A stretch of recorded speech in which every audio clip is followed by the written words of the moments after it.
How's it going, everybody? My name is Justin. I'm Jody. And we are Board Game Perspective, and today we're going to bring you guys a review of Islands in the Mist. This is a 2 to 4 player game from Stronghold Games where you are riding the wind to uncover the island. So this is a tile placement game. Each player is going to have their own board. You're going to be drafting tiles, putting them out, and you're going to be moving your hot air balloon according to the direction of the wind. So what we're going to do is we're going to do a brief overview of how to play, and then come up and give you our final thoughts.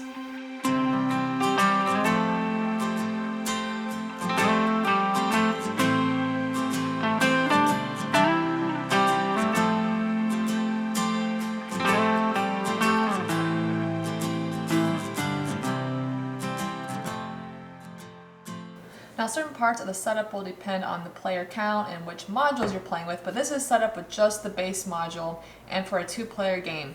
So, a 2-player game, you got 4 clouds out here, you got a bag of tiles. Each player is going to get a starting tile. They have this spyglass board up here, and then the main board, this is the easier side. And each player is going to be having their balloon start somewhere around this starting tile here. And then their needle for the compass, and you got some dice. So this game is played in a series of rounds, with each round having 6 phases. So first we have distribute tiles, and then roll dice, and then each player is going to do these 3 back to back. So you're going to take a balloon ride, draw tiles, and then place tiles. And then lastly, you're going to determine the starting player for the next round. So at the start of each round is distributing tiles. So you're going to be placing out 1 tile on each cloud, like so. And if there happen to have been 3 on a cloud, you will wipe those and start fresh. Next is rolling the dice. So the player to the right of the starting player will roll these dice, and this is going to determine the direction of the wind and some possible bonuses with that die. If the player who rolled these dice did not like this roll, you can roll each one up to 1 time again. So I could re-roll that again, and I could re-roll that again if I wanted to. And whatever direction of the wind is, that is what everybody will put their compass toward, so everybody knows that the wind direction is west. And this bonus die will let you possibly get some more energy, which will be moving up this track, possibly change the direction of the wind, possibly draw a tile, and some other things. And each player will also start with some energy on their energy track. Now each player will do 3 steps back to back, beginning with the starting player. So the first thing you'll do is take a balloon ride, and the number on each tile determines the distance the balloon can go. Now, starting here, this says a 0. So in order to move, you're going to have to spend some energy. So you're going to be using energy to help you move forward if you're on a 0, for instance, or if you want to change direction, you're going to have to spend energy. So there's a bunch of different scenarios where you'll be spending energy. So for each movement in the direction of the wind that you want to go above this number here or below, it's going to cost you 1. So we're going west. So if I wanted to go 3 spaces, for instance, so if I wanted to go 1, 2, 3, I'd have to spend 3 energy. Of course, since you're on a 0, you technically don't have to move because you're on a 0. Now, let's say instead I was on this tile and I have to move in the direction of the wind is west. So this tile shows a 2. So if I didn't want to spend any energy, I would have to go 1, 2. But let's do another example and say we actually wanted to go down here.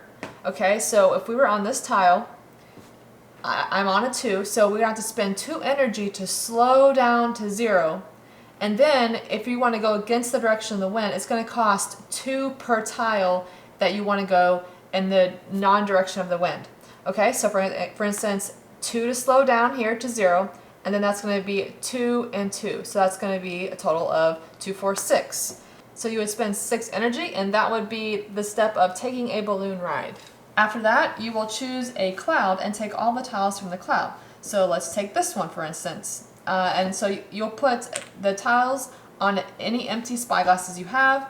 If you don't have any empty ones, then you have to turn them in for energy.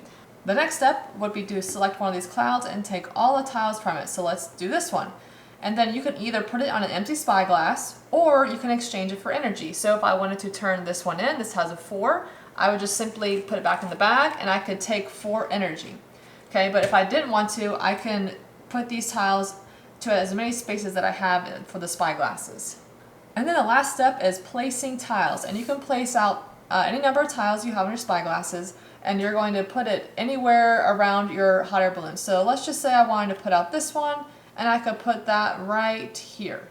Now there are things on the board that if you happen to cover up, you might get things. So for instance, if I covered up this, I would get 3 energy or 8 energy. Here I could draw a tile. And then these symbols here are actually going to be negative points if you do not cover it up at the end of the game. So you might want to cover up a handful of these as you're playing the game. And after each player has taken those 3 steps, then you'll do the last phase, which is determining the starting player, which is going to be the player on the hexagon tile with the highest number. So this is a 0, so I'm sure the other person would be the starting player. So players will continue playing these rounds until someone has triggered the end of the game. And the end of the game is triggered when this takeoff balloon site is connected to all 6 coastal regions. And it has to be connected through any terrain type. Now, all these tiles are mostly terrain, however, you have a few that are not considered terrain. So for instance, the monuments or the cities here, those are not considered terrain, but all of these are terrain.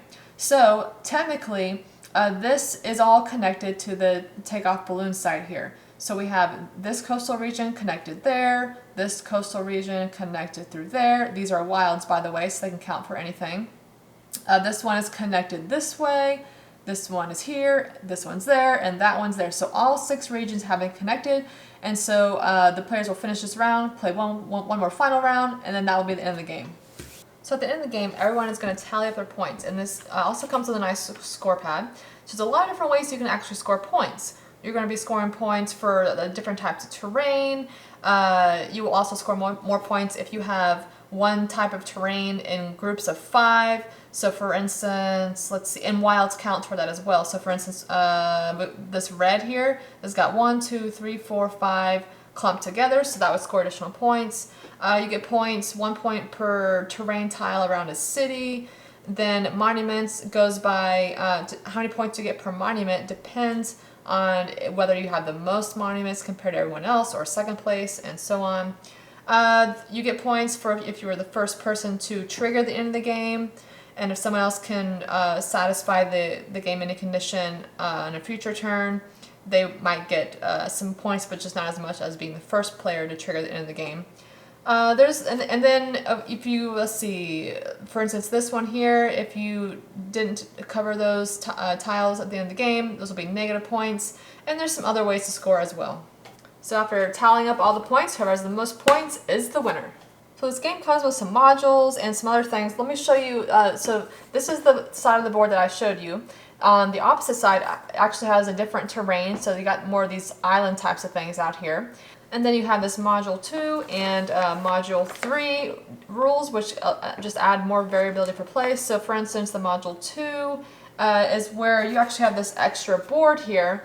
It's called the harbor, where you can basically go here to exchange tiles. So you'll have more terrain tiles here, and you might be able to exchange 1 to get 2, and so on, depending on where you are on the harbor.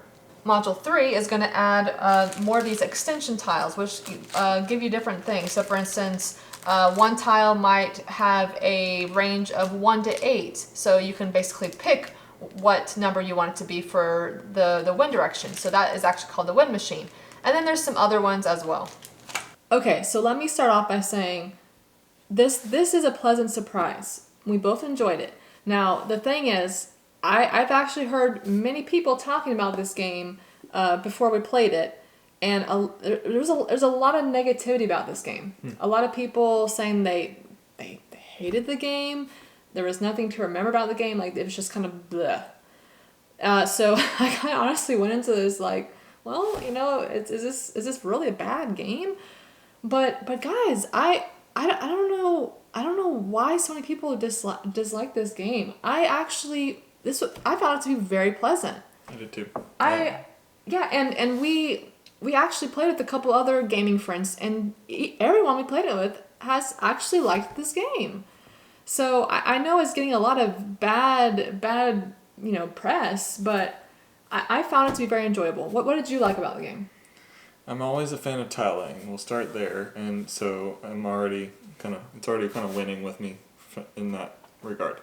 I also liked the balance of using energy versus building energy, because at the end of the game you will get points if you have a lot of energy built up. But if you want to be able to control your balloon and all of this and control it against the wind or with the wind or however you're using it, you've got to use some energy as well. So that I really liked that kind of balance of trying to build, use, build, use, build, use, but hopefully over time you are building to end up with a pretty good amount of energy at the end. Yeah. Yeah, I like tile placement as well, and I just enjoy, it's a little, kind of like your own puzzle, but of course, depending on how the dice rolls with the wind, you have to, go in the direction of the wind or pay a lot of energy to go elsewhere. And there's two dice, so one of them might allow you to go in the opposite direction of the wind. So there's some variability. So yeah, there's definitely randomness by how it rolls and etc. But I really enjoyed placing the tiles, trying to connect all the different terrains toward the center, trying to get groups. I mean, there's multiple ways you can score points. You can try to get tons of monuments and be the one who has the most monuments to score more points per monument. Do cities where you get points with all the tiles around the city. Do clumps of terrain. Yeah, there's just a lot of different ways, and it was just fun. And I like it. I like the way it looks. I mean, it's not like an amazing production, but I found it to be very enjoyable, and just kind of like a relaxing, nice, lighthearted play. Mm-hmm. Now, I will say there is one thing that everyone I play with, it just drove us nuts. This one thing I just could not stand is, with each round you have to determine the starting player, and naturally you think, okay, the starting player, might be the one rolling the dice. So typically, most games that we played, we found the starting player just accidentally grabbing the dice to roll, because you just think, okay, starting player is going to roll the dice, but technically it's the player to the right of the starting player that's supposed to roll the dice and control, the direction and whether or not they want to re-roll. So I don't know how many times we accidentally had the starting player roll, literally every time we had to be like, okay, I had the most energy, I'm the starting player, but you roll the dice. Like, we had to make a conscious effort every single time we had to, start a new round. It was just, oh my gosh. It was a nightmare. So that in of itself is just, I found that really frustrating with this game. But overlooking that, like everything else we talked about, I really found this to be delightful. And honestly, this is going to stay in our collection. I really like this game. And I'm just sad that it's getting so much bad buzz. Yeah. I mean, I can see how people think it's not memorable. I mean, it's not like a crazy memorable experience. Right. But it's one that we enjoy and found it to be really pleasant. And I just liked, the hot air your hot air balloon and just controlling it and seeing what, direction the wind is, and I just found it. I really liked it. We did play. You didn't get to play, but I played with some friends. The different modules. So there's module 2, module 3. Module 2, I believe, is the harbor, where you can basically leave your board and go to this harbor where you can exchange tiles. And then module 3 was dealing with these extension tiles, which allow you to do certain additional things that you can put on your board, and another way to score points. So we actually played with both module 2 and 3 at the same time, and I didn't mind those either. I mean, I would definitely, if I was starting with somebody that never played this game, I definitely would start with just the base game, not the modules. But after you have played a game or two, throwing in the different modules I found it to be enjoyable. You like you like simplicity, so you might just prefer the base game. Yeah. But I mean, I enjoyed the different modules as well. So, any other last thoughts about this game? Not really. Tile laying. It worked for me. So I mean, again, it's not blowing things out of the water. It's not like very funny. It's not rocking the boat. It's not, Oh my gosh. Okay. We'll just keep punning right along. You know what I'm saying? Moving on. Yeah. So overall, we found this to be a delightful experience, and we would definitely recommend checking this one out. And despite some of the negativity it has received. Yeah, so that is our thoughts on Islands in the Mist. Definitely let us know in the comments below if you played this game and what you think. I'm curious because I've been hearing a lot of different opinions about this game, so I'm curious to know what your opinion is of this game. And if you're new here, we would love to have you join along and hit that subscribe button and follow more content like this. And if you found today helpful, feel free to hit that like button. It would mean a lot to us. But until next time, guys, we appreciate you guys watching and happy gaming. See ya.